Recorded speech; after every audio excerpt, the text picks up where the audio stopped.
everybody's answers, and we're back here with another little showcase review. And yeah, it is a review and a showcase because this is none other than Premier Toys' newest release of Immortan Joe. They dubbed it the Warlord, but this is from Mad Max Fury Road, the 2015 film starring Tom Hardy, and this is the bad guy from the movie Immortan Joe, who pretty much owns his own little empire and just, I guess, owns all these slaves and pretty much pays them in water at certain times. And he's pretty much, like I said, a warlord. He's just a bad guy, and he has all this army made up of war boys that live half lives because they're deathly sick and they run on other people's blood and all that. So, other than the movie, I love this bad guy. He ensued fear, power, and there wasn't much to him, but there was also a lot to him. Meaning, they didn't tell you much about his past or anything like that, but you knew it was something big and something that kind of was left mysterious and you want to know more. So he really captured me. Anyway, so essentially what happens in the movie is Mad Max and, well, Furiosa, which is Charlize Theron's character, she helps Immortan Joe's trophies, aka his wives that are used for breeding, to escape, and then Mad Max somehow is in the mix, and Immortan Joe is hunting them down. That's pretty much the premise of the story real quick. So anyway, Premier Toys announced this about 6 months ago. It looked great. I mean, we knew when we were going to get it. It's a third-party release. It's not going to be as good as the prototype. And I'm going to put up some pictures throughout here that you guys can see how it was. So when I unboxed it, I previously, actually, before I unboxed it, I saw it at my friend's house, and I thought it looked great. By no means was it spectacular. The hair was atrocious. The paint was atrocious. The proportions weren't good. But I knew I could make it really good. It was a great basis. As soon as I saw it, even for pre-order, I was like, yeah, I'm just going to customize this. And this is what we have. This is why it's kind of like a showcase. This is a figure, the Premier Toys, but I completely customized it head to toe. It's completely custom now. So let's just start at the bottom. The leather boots that it came with were amazing. It's really strong leather, kind of like in between plastic and leather. It's malleable and it's very nicely. It was painted nice, but I weathered it. I repainted the leather. I painted all the little badges on there, the gears. I re-weathered the metal. So I really went into a lot of detail, and I really, really had fun. And I've owned customs of Immortan Joe, actually a few of them, and I have to say, even this being untouched, the third party by Premier Toys, it comes close to customs. And now that it's fully touched, I think it destroys any custom that was out there. I might even say that the regular, just even untouched, might even be better than the customs. It's way more accurate, and it's way more well done and durable. So then we move up to the pants. The pants were awesomely done by Premier Toys. Amazing. Like the stitch work and everything. I weathered them. I distressed the whole entire suit, including the skirt. At first, I didn't like that. I hate posable fabrics with the wires in them, but I made it work in my way. I usually like them non-wired so they drape, but actually this really helped. The wire really helped because I could get a really good pose, so I'm kind of maybe changing my mind on some stuff. And, you know, at first the legs were pretty well proportioned, but I actually went the extra mile because, you know, Immortan Joe was a bigger, more pudgier, fatter, older man. And so I made a completely custom fat bodysuit. Now, he already came with one, but I had to make a new one. And the tricky thing is that, you know, from the waist up, he's all gear. So how do you make him wider? And especially his legs and his waist. And that was the problem with the Premier Toys. It was just a little too skinny. The arms were a little too skinny. The legs were a little too skinny. So there was a trick. It was tricky to kind of get exactly proportionings proper, because now he's enlarged. Like, this is a big figure. So I widened the legs, made a custom fat suit that only came up to the waist. Then I added a little garter on top of that, on the above the waistline, to where you wouldn't see it on the armor, but it would do the effect of widening the figure, really truly giving him that girth that Immortan Joe did. and I really wanted this figure to be really alive, really menacing, and I really wanted it to pop and really complement my Mad Max custom that I have with using VTS toys and like an Ed Moss sculpt of Tom Hardy. So I did that. I was so happy.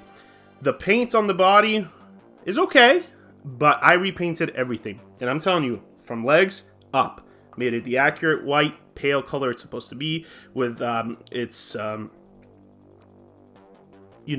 little spurts of hues and pinks and stuff like that. I repainted all the boils on the body, the cancerous parts, made it more lifelike. You'll be able to see it through the pictures that I put out.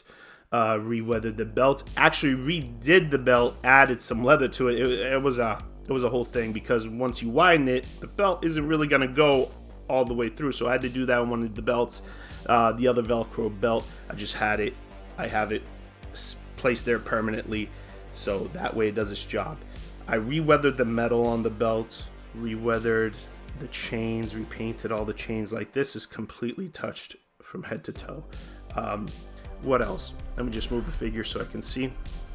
I chromed out the belt buckle, reweathered the holsters, repainted the leather, like I said, the chains, reweathered the pants, redid the body proportions, all the metals on his boots. I actually repainted the guns. The guns are die cast. I think they're awesome, and I rusted them up, redid them. The battle stick was perfect, so I did not have to touch that. Repainted all the hands, give them a good touch of that white with the hue of pinks. Then I resculpted the arms. So the arms are completely resculpted because they were too skinny, as you guys are going to see from pictures. At the end of the video, I'll post before pictures, then I'll post after. So that way I can just keep talking. Redid the straps on the arms, the bandages, reweathered everything. I replaced the chains on his chest. I repainted the armor. I repainted all the badges because they were painted horribly. The chip badge was brown. It's supposed to be a green, so I repainted that. All the badges have actual silver paint on them. Repainted the actual straps on the badge on his right chest plate. This did not come with a scarf, so I made a scarf for him that he wore in the movie. Chromed out all the buttons on the armor plates, on his belly and on his forearms. The badges on his left shoulder, I repainted all of them. Chrome some out, gold some out, silver some out, weather some out. Then his breathing apparatus, his breathing mask, that's completely repainted. It was a good color. It was flat, but it needed some life to it. Repainted everything from head to toe. And mind you, I have to strip all the paint, then put all the paint, prime it, then put all the new paint, weathered the tube, chromed out the metallic parts of his breathing tubes. His horse mask, I repainted completely, redid the metal, chromed out the buttons, repainted the horse teeth, the actual skull plate. Then I repainted his face, redid the eyes, redid the face, gave it a more lively shine to it, weathered him out, gave him hues. And then finally, I haired him. I stripped the sculpt, as you guys are going to see, and I completely rehaired it. And I had this super accurate hair. He has white hair, but in certain scenes, it looks like grayish white. And that's what I wanted because he looks so menacing. And I purposely placed the hair exactly how it should be in the movie. Purposely in little areas. So individual little pouches of hair were added. It took about 4 hours. And it was funny, I have a friend who's getting one done by another artist, and I saw pictures of it. It looks great, but I wanted something more meaner, something more real.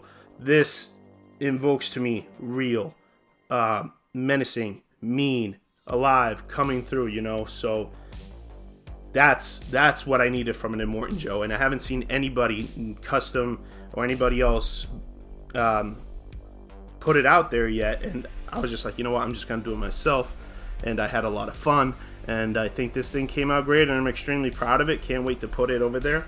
I actually have 2 people sending me theirs because they saw the whips of me doing this, and I'm sure once they see this, it's just gonna make them even more happier. So I'm gonna rework this for them. If you guys want yours reworked, let me know. But this is an absolute beast of a figure, and now the proportioning is wider. I actually with the armor, I kind of also molded it a little bit more. I heated up the armor. I was able to widen it as well. I redid the straps on the armor, used actual, not elastics, hair elastics, but actually used straps like fine wire and all of that. So, you know, I'm never going to rate my own piece, but I'm very happy with this. The Premier Toys, I'll give the rating of the Premier Toys as it comes out of the box. A solid, so for paint, it's like a 6 out of 10. Proportioning, 6 out of 10. Presentation and packaging, I'll give it an 8 out of 10. Accessories and everything else, like clothing and all that, a 9 out of 10. Hair, I don't even want to rate because it was atrocious. It's like that punched in Barbie doll hair. It's just, that's why it had to go. It's bad. It's real bad. Maybe they were trying to do something nice and it just didn't come out as well. They were trying to show they can individually punch hair, and it didn't come out well because they were grouping them, as you guys will see. But, you know, I'm just glad that Premier Toys gave us this and gave me an opportunity to be able to customize it to what I needed it to be. Other than that, man, I'm super happy with this. So check out the before pictures, then check out the after video, and as always, stay sick, conquer your own collection, and don't forget to subscribe and share, and join the Facebook group 16 Horror for any updates on any custom horror runs or anything like that. So until next time, guys, peace. I've been your host, Daniel TERZO. Thank you.